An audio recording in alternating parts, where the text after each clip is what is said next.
우리에게 주시는 하나님의 말씀은 신약성경 31쪽에 나오는 마태복음 19장 16절에서 30절까지 말씀입니다. 봉독해 드릴 때 하나님의 음성으로 들으시기 바랍니다. 어떤 사람이 주께 와서 이르되 선생님이여 내가 무슨 선한 일을 하여야 영생을 얻으리이까? 예수께서 이르시되 어찌하여 선한 일을 내게 묻느냐? 선한 이는 오직 한 분이시니라. 내가 생명에 들어가려면 계명들을 지키라. 이르되 어느 계명이오니이까? 예수께서 이르시되 살인하지 말라, 간음하지 말라, 도둑질하지 말라, 거짓 증언하지 말라, 내 부모를 공경하라, 내 이웃을 내 자신과 같이 사랑하라 하신 것이니라. 그 청년이 이르되 이 모든 것을 내가 지키었사온데 아직도 무엇이 부족하니이까? 예수께서 이르시되 내가 온전하고자 할진대 가서 내 소유를 팔아 가난한 자들에게 주라. 그리하면 하늘에서 보화가 내게 있으리라. 그리고 와서 나를 따르라 하시니 그 청년이 재물이 많음으로 이 말씀을 듣고 근심하며 가니라.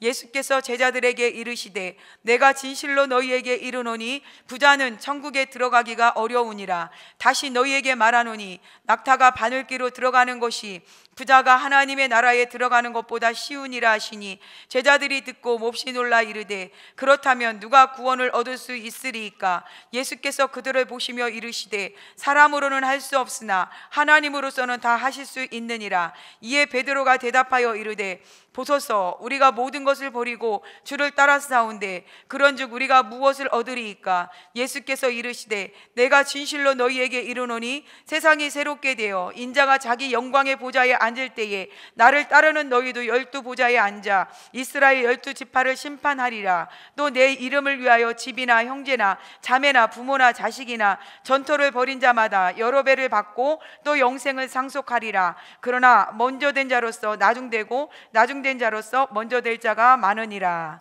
아멘. 오늘 우리 말씀을 제가 묵상하면서 바로 이 앞에 있는 오늘 본문 앞에 있는 마태복음 19장 13절부터 15절은 제가 그냥 뺐습니다만은 사실은 말씀이 연결됩니다. 예수님께서는 어린 아이들을 좋아했다 그렇게 했어요. 어린 아이들은 혼자 못 오고 부모님들의 품에 안겨서 왔죠. 이 어린 아이들이 오는 것을 금하지 말고 이런 어린 아이들이 천국에 들어갈 자다 그런 얘기를 했어요. 오늘 그러면서 좀 대비되는 부자 청년 이야기로 이어지고 있습니다. 오늘 본문 마태복음 19장 16절을 우리 함께 한번 읽어보면서 오늘 이 이야기의 배경을 우리 보겠습니다. 같이 한번 읽어볼까요? 시작.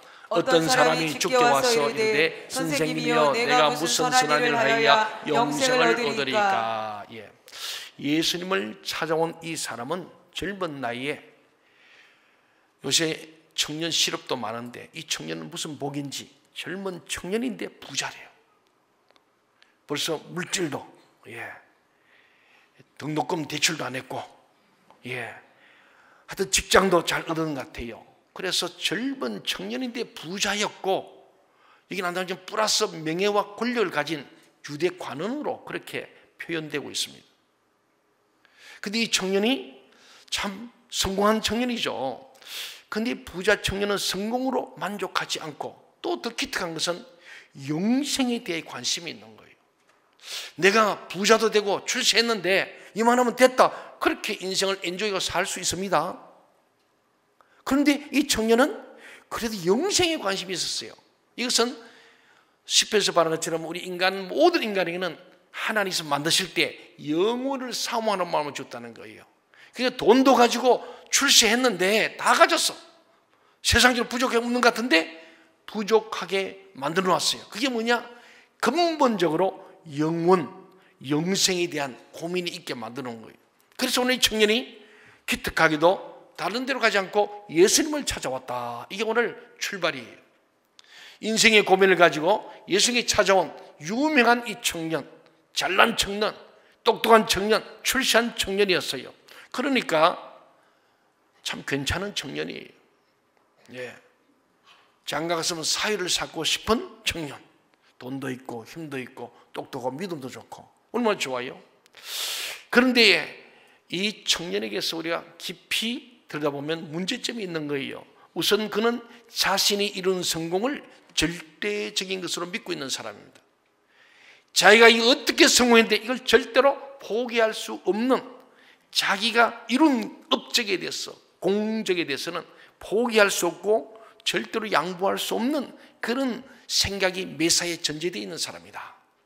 두 번째는 이 사람은 자기가 가진 것으로 얼마나 많은 선을 행하느냐에 따라서 영생을 얻을 수 있다, 구원받을 수 있다, 그런 생각을 하고 있기 때문에 오늘 찾아와서 그냥 내가 어떻게 하면 영생을 얻겠습니까? 이런 물었더라면 예수님께서 아마 영생 얘기를 했을 텐데, 그는 영생을 얻는데 자기가 방법을 알고 있어요. 뭐냐? 어떤 선을 행해야 될 줄 알고, 무슨 선한 일을 하여야 영생을 얻으리까 하고 질문하는 거예요. 이것은 하나님의 은혜를 모르면 자기 혼자 구원을 이루어야 한다고 생각하니까 공적을 쌓는 것을 생각할 수밖에 없어요. 그는 자기의 공로로 구원받는다고 생각하고 있는 잘못이 있습니다. 세 번째로 이 사람은 종교적인 생활을 잘하면 구원인 줄 알고 바리새인처럼 아주 율법적으로 사람들이 보기에는 아주 FM대로 요새 범생이 같이 잘한 거예요. 그 일반인이 볼 때는 훌륭한 청년이요, 성공한 청년이요, 영적으로 성공한 청년으로 보여지는 사람이었습니다. 그래서 이 사람은 어렸을 때부터 신앙교육을 받았고, 그래서 계명을 어렸을 때부터 잘 지켰다고 말하고 있습니다. 그런데 이 사람의 신앙의 문제점은 뭐냐? 이 신앙생활을 잘하는데 거기에 진정한 본질적인 요소인 하나님의 사랑이 없다는 거예요. 사랑. 그래서 바리새인들이 예수님이 회칠한 무덤 같다, 껍데기는 아주 하얗게 깨끗해서 아주 흠잡을 데가 없는데 그 속에 뭐가 있냐? 해골 바가지가 꽉 드는 회칠한 무덤. 껍데기는 괜찮은데 속에는 죽은 송장이 꽉 찬 것처럼 이 청년이 겉으로는 부자요, 유명하요, 또 영생에 관심도, 그런데 진짜 그 속에 하나님 원하시는 본질적 사랑과 믿음, 믿음, 소망, 사랑이 없는 신앙, 껍데기 형식의 신앙, 종교인 신앙이었다. 그런데 다행히도 이 사람은 이렇게 해서는 구원을 받지 못할 것, 영생을 얻지 못할 것 같다는 생각이 들었어요. 그래서 예수님을 찾아오게 되었어요. 이것은 정말 다행스러운 일이고 잘한 일이에요. 오늘 본문 17절을 한번 보시기 바랍니다. 예수님께서 말씀합니다. 어찌하여 선한 일을 내게 묻느냐? 선한 이는 오직 한 분이시니라. 내가 생명에 들어가려면 계명들을 지켜라. 이 부자 청년이 예수님께 질문한 것은 선한 것에 대한 것이었잖아요. 그래서 같은 복음서인 누가복음 18장 18절에서는 이 청년이 예수님께 와서 그럽니다. 선한 선생님이요 이랬어요. 주여 이렇게 하잖아요. 선한 선생님으로 본 거예요. 도덕적인 선생님, 착한 사람, 성자, 이 정도로 본 거죠. 선한 선생님이라고 부른 걸 볼 수 있는데, 그때 예수님께서는요 이 청년에게, 부자 청년에게 너는 어찌해서 네가 가지고 있는 선의 개념을 가지고 나를 평가하려 하느냐 하고 오히려 강한 반박을 하시는 거예요. 청년이 자기 관점에서 이 선을 가지고 예수를 선하다고 말한 거예요. 그런데 예수님이 선한 분은 오직 하나님 한 분뿐이다. 네가 나를 선하다고 어떻게 평가할 수 있느냐? 그거는 너 생각이다. 이렇게 하신 말씀이에요. 오늘 우리도 사람들을 볼 때마다 우리가 남들 평가를 하잖아요. 누가 어떻다 저떻다. 그런데 그것은 자기 중심이죠. 오늘 예수님께서는 네가 가진 선의 개념은 잘못된 거야. 내가 가진 선의 개념은 수직의 개념인데 하나님과 나의 관계 속의 선이지, 너는 그저 사람 사이에서 네가 생각하는 선이지 수평적 선이구나. 세상 사람들의 선의 기준과 나는 다르다 하는 말씀이에요. 즉 하나님과 바른 관계를 가지는 것이 선이다. 이 예수님의 말씀입니다. 그 후에는 하나님의 뜻을 이 땅에 실행하면서 사는 것이 선이다. 그래서 예수님 말씀하시는 선의 개념은 사람들을 도와주고 잘 이해해 주는 것이 아니라 하나님이 시키시는 대로 순종하는 것이다. 예수님은 절대적인 선의 기준을 하나님의 뜻에 두고 있습니다. 그리고 진정한 생명은 하나님의 말씀에 순종해서 사는 것이라고 말씀하십니다. 계명을 지키는 것은 구원의 조건이 될 수 없다는 거예요. 그런데 이 청년은 문자적인 계명을 잘 지키면 구원받는다고 생각하고, 그 다음 질문을 보지만은 자기는 다 이루었다는 거예요. 다 지켰다는 거예요. 이 계명은 예수님은 하나님의 말씀 전체, 66권 말씀 전체와 그 속인 정신과 모든 주님의 뜻을 다 포함하는 게 계명이에요. 예수님의 계명이 포괄적 개념, 온전한 계명인데 이 청년은 십계명에 나타나는 10가지만 딱 생각한 거예요. 표피적으로. 간음 안 했으니까 나는 죄 없다. 도둑질 안 했다. 거짓말 안 했다. 사람 안 죽였다. 노 프라블럼 아닙니까? 이런 얘기였어요. 그래서 부자 청년은 도저히 예수님 볼 때는 이 계명을 인간은 지킬 수가 없는 거예요. 다 지킬 수 없는데도 자기는 다 지켰다고 생각하면서 예수님 묻습니다. 어느 계명입니까? 내가 안 지킨 게 뭐 있습니까? 이렇게 묻는 거예요. 즉 하나님의 계명을 전체로 생각하지 않고 하나하나 나누어서 생각했어요. 19절 말씀 18절 19절을 같이 한번 볼까요? 18절 19절 시작. 이르되 어느 계명이 오니까 예수께서 이르시되 살인하지 말라, 간음하지 말라, 도둑질하지 말라, 거짓 증언하지 말라, 내 부모를 공경하라, 내 이웃을 내 자신과 같이 사랑하라 하신 것이니라. 예. 이 청년은 앞에 있는 1, 2, 3, 4, 5, 6계명 잘 지켰다. 예수님의 결론은 뭐냐면 내 이웃을 내 자신같이 사랑했느냐 하고 묻는 거예요. 사실은 여러분 말씀을 들을 때 자기 필요한 것만 듣고 빼면 안 됩니다. 전체를 다 들어야 돼요. 지금 주님은 그래 너 이런 거 계명 지켰다는 거지? 그 너 정말 이웃을 네 몸처럼 사랑했냐? 여러분 생각해 보세요. 젊은 친구가 돈을 그리 많이 벌다 부자랄 정도로 돈을 많이 가했다면은 나누고 베풀면서 이웃을 너무 사랑하고 어떻게 돈 벌겠습니까? 악착같이 벌었겠죠. 때로는 거짓말도 하고 삥땅도 치고 부정한 방법으로 그렇게 버린지 몰라요. 짧은 시간에 많은 돈을 벌였다고 해서 뭔가가 유산을 받다는 말이 아니에요. 부자가 됐다는 뭔가를 얻었다는 거예요.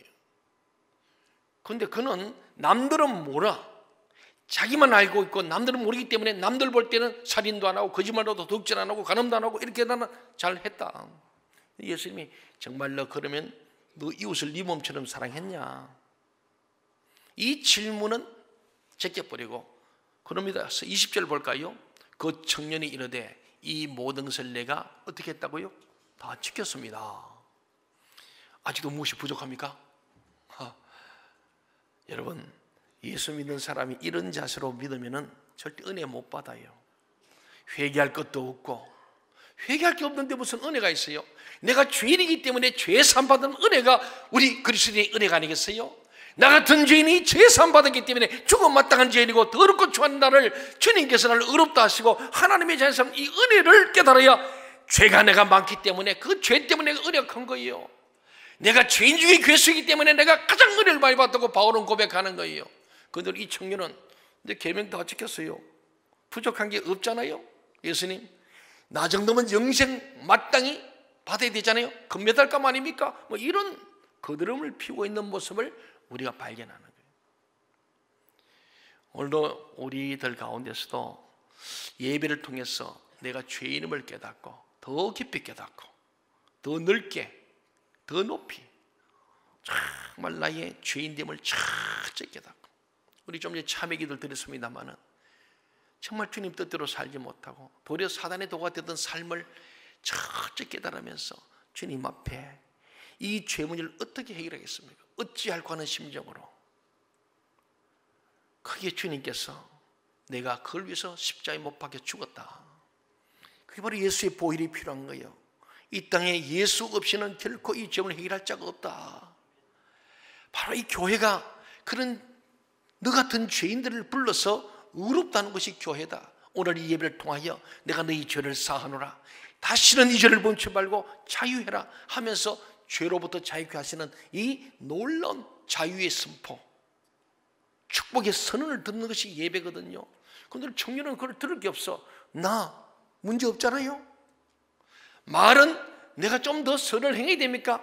그러면 내 좀 가진 것 중에 일부 좀 할 수 있습니다. 이런 자세. 오늘 앞에 있던 어린아이 비유했잖아요. 어린아이는 절대로 자기 혼자도 못 걸어와요. 부모에게 이끌려 와야 됩니다. 그리고 예수님을 만나고 싶어 하는 거예요. 예수님이 만져주심을 기대하고 주님의 안수를 받고 싶어하고 주님의 보혈이 필요하고 주님의 죄사함의 사유의 은총을 기대하는 그 어린아이처럼 와서 주님을 만나고 주님께 터치가 되고 주님의 만지심과 다스리심과 주님의 치유하심을 경험해야 하나님 나라에 들어간다는 거예요. 어린아이는 자기 힘으로 할 수 없어. 다른 사람의 도움을 받으면서, 더 나아가 주님이 아니고는 나는 결코 복을 받을 수 없습니다. 주님이 반드시 나를 만져주셔야 하는, 주님이 꼭 필요한 사람, 이런 어린아이 같은 마음을 가진 사람이 예배 중에 은혜 받고 그 사람 예배를 통해서 하나님 앞에서 큰 복을 받게 되는 줄로 믿습니다. 그래서 그 은혜 때문에 주님의 시간도 물질도 다 들여도 아깝지 않은데 오늘 이 청년은 예수와 나하고 상관이 없는 거예요. 당신에게 한 게 아무것도 없다는 거죠. 나는 당신 필요 없어. 예수님 말합니다. 나는 병든 자가 의원이 필요하지 건강한 자는 의원이 필요 없지 않냐. 죄인은 내가 필요 없어. 의인은 내가 필요 없고 죄인이 내가 필요해요. 죄인이라고 인정하는 자만이 오늘 예배는 유한 거예요. 내가 죄인이기 때문에 예수가 필요하고 십자가 앞에 나오고 부활의 소망을 갖는 거, 이게 그리스도인의 기본 자세고 이런 자가 영적 부자가 되는 줄로 믿습니다. 그렇죠. 이 청년은요, 자기의 부족함이 뭐 있습니까? 그랬는데 자기 말대로 크게 부족한 게 있었죠. 즉 이 청년은 지금까지 자기 힘으로 계명을 지키고 자기 힘으로 신앙생활을 해오고 있었던 거예요. 자수성가한 거예요. 아직 마음속에는 하나님의 죄 용서의 확신이 없었고 인격적으로 하나님을 만난 체험이 없었던 거예요. 그래서 진정으로 거듭나지 못한 상태에서 신앙생활하는 이 사람의 특징이 자유스러움이 없다는 점에 뻣뻣한 거예요. 고분고분하지 못해요. 주님 앞에 엎드릴 줄 몰라요. 목이 곧은 백성이 완악합니다. 그 이유는 그동안 나의 열심만으로 신앙생활을 했기 때문입니다. 우리의 신앙은 언제 시작됩니까? 그것은 내가 할 수 있는 것이 아무것도 없다는 것을 인정하고 예수님 앞에 두 손을 들고 항복할 때에 천부여 의지 없 내가 죽기로 왔습니다. 나를 박대하시면 내가 어디로 가겠습니까? 주님 나를 불쌍히 여기세요. 이때부터 비로소 하나님의 생명이 우리 속에 들어와서 새 사람이 되는 거예요. 그게 거듭난 인간이고 그런 사람을 그리스도인이라고 말하는 겁니다. 예수님은 이 청년의 상태를 너무나도 잘 알고 계셨습니다. 이 청년은 아직 예수님을 인격적으로 나의 주 나의 하나님으로 영접하지 않고 자기 힘으로 계명을 지키려고 애를 쓰고 있는 상태였습니다. 그러나 이것이 하나님 앞에서는 교만입니다. 오늘 이 청년은 겉으로 보이는 굉장히 괜찮은 사람, 예를 갖췄습니다. 예수님께 찾아왔습니다. 칭찬할 만합니다. 그러나 주님은 껍데기를 보지 않는 거예요. 사람은 속일 수도 하나님 못 속이는 거예요. 교회에서 그냥 믿음 생활 잘한 것처럼 직분도 있고 막 웬만하구나 하지만은 우리의 실체는 주님은 아십니다. 진짜와 가짜는 아신다고요. 오늘 이 청년의 깊은 중심을 딱 꿰뚫어 보시는, 숨기고 있는 것을 주님은 드러내십니다. 교만한 이 청년에게 예수님은 한 방 먹이신 거예요. 이 청년에게 항복을 선언하라고 권면합니다. 21절 말씀을 다 함께 읽어보겠습니다. 21절 시작. 예수께서 이르시되 내가 온전하고자 할진대 가서 내 소유를 팔아 가난한 자들에게 주라. 그리하면 하늘에서 보화가 내게 있으리라. 그리고 와서 나를 따르라 하시니. 예, 내가 온전하고자 할진대.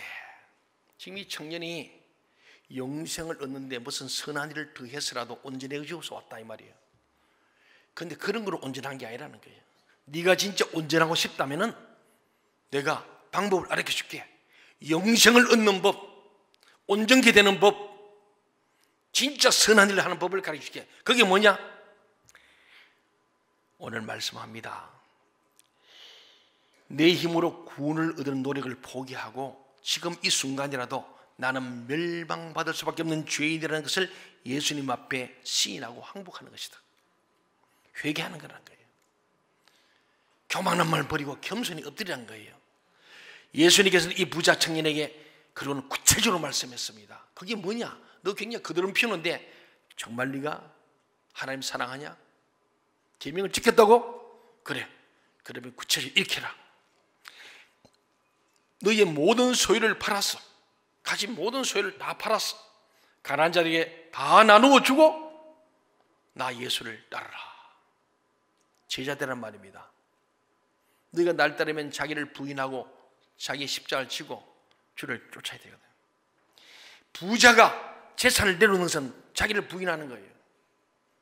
다 팔아서 가난하게 나눠주고 그 후에 나를 따라오너라. 주님 맡길 십자가 지고 주님의 제자가 되라는 거예요. 물론 우리가 예수를 믿는다고 해서 재산을 모두 다 포기하거나 직장을 버려야 하는 것은 아닙니다. 그러나 예수 믿는 순간부터 나의 것은 없어지는 거예요. 아까 우리 불렀죠. 635장 모든 것이 주께로부터 왔사오니 주님께 드립니다. 그잖아요. 찬송만 그런 거예요. 모든 게 주님의 것이 되어야 합니다. 우리의 모든 소유권은 하나님입니다. 우리는 사용권에 불과해요. 사용자입니다. 우리 이 땅엔 내게 없어요. 우리 다 전세 사는 거예요. 월세 사는 거예요. 임대차로 사는 거예요. 진짜 주인은 하나님이신데 이 청년이 지금 자기 거라는 거예요.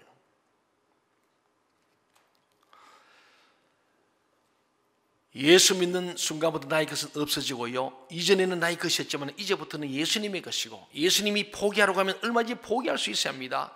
22절을 다 함께 읽어봅시다. 22절 시작. 그 청년이 재물이 많음으로 이 말씀을 듣고 근심하며 가니라. 좀 바꾸어서 이 청년이 예수님 말씀을 듣고 재물이 많았지만 그 재물을 다 팔아 가난한 사람이 주고 예수님을 따랐더라. 이래서 얼마나 좋겠어요. 그래 정상 아닙니까? 진짜 영생을 원했고 진짜 이 청년이 순수했다면 예수님 그렇습니까? 알겠습니다. 삭개오도 그랬습니다. 세린밭에도 그랬습니다. 자기 가진 소유를 다 토착해서 다 갚아서 변상하고 주님을 쫓았어요. 제자의 길은 이런 거예요. 버려야 되는 거예요. 가지고는 움켜쥐고는 절대로 주님을 못 쫓아. 오늘 많은 그리스도인들이 움켜쥐고 주님을 쫓아내기 너무 힘들어. 부담돼.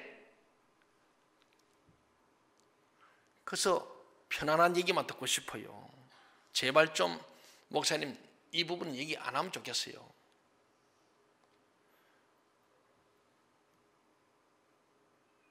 치외 법금지들을 만들어 놓고 그냥 터치하지 마세요. 이 부자는 지금 재물 문제는 좀 제발 얘기하지 말라는 겁니다. 예수님이 그 부분을 그냥 심장을 푹 찌르듯이 푹 찔른 거예요. 그래? 너 그렇게 계명을 다 지켰다고? 그럼 너 재산 다 팔아서 가난히 주고 나를 따라와야 진정한 구원과 영생이 있다.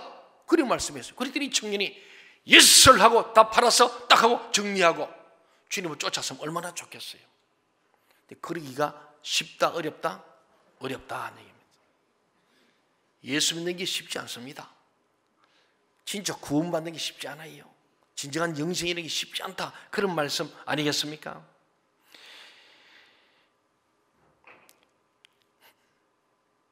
이 청년은 이 세상의 재물을 아주 큰 것으로 생각했습니다. 그래서 사실 그것은 예수님이 그에게 주실 복에 비하면 아무것도 아니었는데 자기는 좀 주님 주실 복은 안 보여. 눈에 보이는 물질만 보이기 때문에 그게 너무 커요. 영생보다 더 큰 거예요. 계명보다 더 큰 거예요. 물질이 우상이 되었습니다. 만일 그가 성령의 강같이 흐르는 복을 알았더라면 돈은 아무것도 아니라는 것을 깨달았을 것입니다. 그러나 그는 재물의 욕심을 포기하지 못해서 예수님의 초청에 응하지 못하고 근심하면서 돌아갔습니다. 그에게는 재물이 우상이었던 것입니다. 그리고 그 우상을 버리지 않는 이상 그에게는 진정한 믿음이 들어갈 수 없고 구원이 이룰 수 없고 영생이 있을 수가 없습니다. 예수님은 다시 제자들에게 말씀했어요. 23절 4절 한번 볼까요? 이제 그 청년은 가버렸고 남은 건 제자입니다. 제자들이 그 현장을 봤잖아요. 제자들에게 말씀합니다. 23, 4절 시작. 예수께서 제자들에게 이르시되 내가 진실로 너희에게 이르노니 부자는 천국에 들어가기가 어려우니라. 다시 너희에게 말하노니 낙타가 바늘기로 들어가는 것이 부자가 하나님의 나라에 들어가는 것보다 쉬우니라 하시니. 예수님은 단도직입적으로 부자는 천국 가기가 불가하다. 거의 불가능하다. 아니 불가능이다. 움켜쥐고 있는 부자, 세상적 부자는 천국에 못 들어간다 그런 말이에요. 어떻게 낙타가 바늘고 들어갈 수 없잖아요. 그러니까 제자들이 깜짝 놀란 거예요. 아니 이만한 청년 인간적으로 출세했고 성공했고 그리고 보니까 굉장히 종교성도 있고 훌륭하고 또 영생에 관심도 있고 예수님 찾아와서 이런 거 질문할 정도로 그래도 이만하면 겸손한 거 아닙니까? 이 정도 사람이 천국 못 가면 우리는 갈 수 있겠습니까? 이런 얘기입니다. 굉장히 제자들 생각 속에는 놀라는 이유가 다른 게 아닙니다. 자기들도 그 청년을 부러워했거든요. 나도 저래 부자 되면 좋겠다. 제자들보다 저렇게 부자, 좋다. 여러분 예수 믿으면서 자꾸 안 믿는 부자들을 보고 좋아하는 사람 많잖아요. 엔조이 하는 사람 보면서 좋아하고 자꾸 희끗 쳐다봐요. 제가 초등학교 때 여러분 성경에 들은 얘기입니다. 에어컨 빵빵 터지는 우등열차 타고 지옥 가는 게 낫겠냐? 선풍기도 삐걱삐걱 소리 나는 거 듣고 완행열차 타고 천당이 좋겠냐? 그랬어요. 그러니까 우리 초등학교 때 애들, 간단한 애들은 얼른 뛰고 우등열차 또 갈래요? 막 그랬어요. 끝을 안 보고 막 그래서 우등열차 쪽 저쪽에 모으고 그 다음 이쪽에 완행열차 모았어. 그럼 완행이 더 적어. 그래서 우등열차 타는 사람들은 더운 데 나가서 뺑뺑이 돌리고 이게 완행열차 타는 사람은 시원한 아이스크림을 줬어요. 제가 어릴 때 잠깐 생각인데 잊을 수가 없어요. 우리가 살아가면서 그냥 나중에는 뭐 어떻게 된 간에 지옥 가든 뭐든 하여튼 잘 살고 싶은 게 인간의 욕망입니다. 제자들도 이 청년 부자 청년이 부러웠던 거예요. 저만 하면은 칭찬받을 줄 알았는데 책망받고 말이에요. 근심하게 돌아갔죠. 예수님은 쟤는 절대 천국 못 간다. 이런 얘기입니다. 저 부자 저거 절대로 다 팔고 오지 않으면 천국 못 간다. 이런 얘기하니까 와, 자기들이 걱정이 된 거예요. 제자들이 예수님 말씀 듣고 심히 놀랐죠. 속으로 자기들도 이 물질의 욕심이 있었기 때문입니다. 그러나 이 사람이 아직 천국에 들어가지도 못하고 있고 재산을 포기하지 않는 이상 천국에 들어가는 것 자체가 불가능한 말을 듣고 나니까 제자들이 우리도 틀렸네. 그래 걱정할 겁니다. 그래서 구원받는 것은 절대로 쉽게 생각하지 마시기 바랍니다. 이 세상의 것들을 움켜쥐고서는 절대로 그 나라에 들어갈 수 없습니다. 가지고 있더라도 나의 것이 아니고 주님의 것이 되어야 합니다. 자기가 아무리 똑똑하다고 날뛰어도 아무것도 할 수 없다는 것을 인정하고 하나님을 전적으로 의지할 때 어린아이 같아요. 오늘 우리 본문 앞에 있는 19장 13절 15절 말씀이 중요한 얘기예요. 이 어린아이는 나는 아무도 할 수 없어. 엄마, 나 예수님한테 좀 데려다 줘. 예수님 나 좀 사랑해 주세요. 나 안수 좀 해주세요. 예수님 나 좀 이것 좀 해주세요. 이게 어린아이거든요. 나는 아무도 할 수 없습니다. 모세가 애굽 왕궁에서 왕자로 40년 지낼 때는 부족할 게 없어요. 노 프라블럼. 근데 그가 살인자가 되고 도망자가 된 뒤부터 소위 죄인이 된 거예요. 그래서 도망가서 40년 지나면서 철저히 왕국에서 내가 왕이 될 것 같고 뭐가 될 것 같이 막 이랬는데 내가 아무것도 아니구나. 한 방에 날아가 버린 거예요. 우리 인생의 연단을 받고 실패를 하고 좌절을 경험한다는 것은 어쩌면은 인생의 장애인이지만은 영적인 거룩함과 영적인 천국 시민으로 갈 수 있는 출발점으로 믿으시기 바랍니다. 계속 너무 잘 되면은 이 부자 청년처럼 내가 뭐 부족한 게 있습니까? 이만하면 됐지 않습니까? 이러고 교회 생활하는 거예요. 그리고 50, 60년 했어요. 그럼 끝에 전에 그렇게 먼저 된 자지만 나중 될 수도 있다. 뭐냐? 근본적인 문제, 자기 죄인을 깨닫지 못하고 부자 청년처럼 그렇게 살고 그렇게 죽어가면 끝나는 거예요. 그는 낙타가 되는 거죠. 철저히 깨어져야 되는데 그 하나님이 쓰시는 분들은 절대로 그냥 안 쓰잖아요. 반드시 모세도 광야로 내모시고 이삭도 고난을 주시고 야곱도 고난 주시고 요셉도 고난 주시고 다윗도 그러고 모든 인생은 고난 속에 있습니다. 그래야 겸손해지고 그럴 때에 내가 아무것도 아니구나. 내가 정말 죄인이구나. 다윗이 된 것은 내가 하나님 앞에 큰 죄인임을 깨닫잖아요. 내 속에 정한 마음을 챙기시고 내 안에 정직한 영으로 살겠어요. 아무리 자기는 타락하고 부패한 인생임을 깨닫고 하나님을 늘 바라보고 죄인임을 깨닫고 바울 사도가 내가 죄인 처음에는 만삭되지 못한 자 칠삭동이라고 했거든요. 그것도 자기 부족한 거를 좀 낮춘 겁니다. 그것도 안 되게 나중에 그러잖아요. 나는 죄인 중에 괴수라고 내려가 버립니다. 그러니까 하나님의 은혜가 더 커지더라는 거예요. 사랑하는 여러분, 우리는 오늘 어린아이 같은 마음으로 주님께 가야 할 줄 믿습니다. 그래, 주님, 나는 아무것도 할 수 없습니다. 주님이 구원해 주셔야 됩니다. 내 공로, 내 힘으로는 절대 안 됩니다. 이 어린아이 마음이고, 오늘 부자 청년은 내 힘으로 내가 불을 이었고, 내가 출세했고, 내가 믿음을 가지고, 내가 계명을 지켰고, 내가 다 했다는 거예요. 내가 뭐 부족합니까? 그런 자에게는 영생이 있기 어렵다라는 말씀입니다.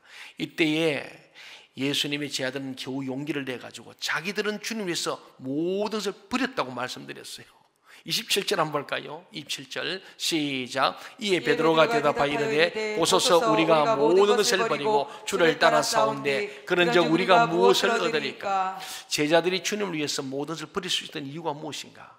버렸어요. 물론 그물과 배를 버리는 것도 쉽지 않습니다만 버렸어요. 버리고 주를 쫓았어요. 주님 그것을 좋게 보신 겁니다.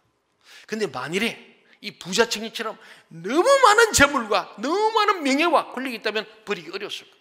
이들은 버릴 게 많지 않았거든. 어부 출신이 뭐 많이 버릴 게 없어요. 그래서 쉽게 버릴 수 있어요. 너무 많으니까 어려운 거예요.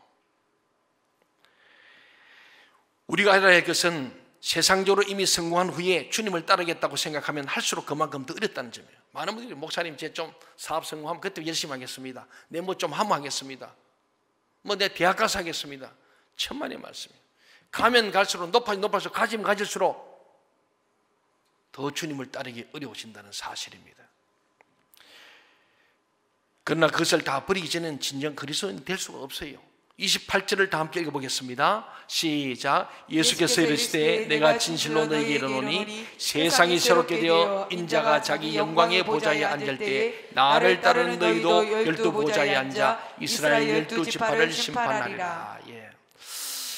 중요한 것은 천국은 많은 것을 가진 순서가 아니고 많이 버린 순서대로 들어간다는 사실.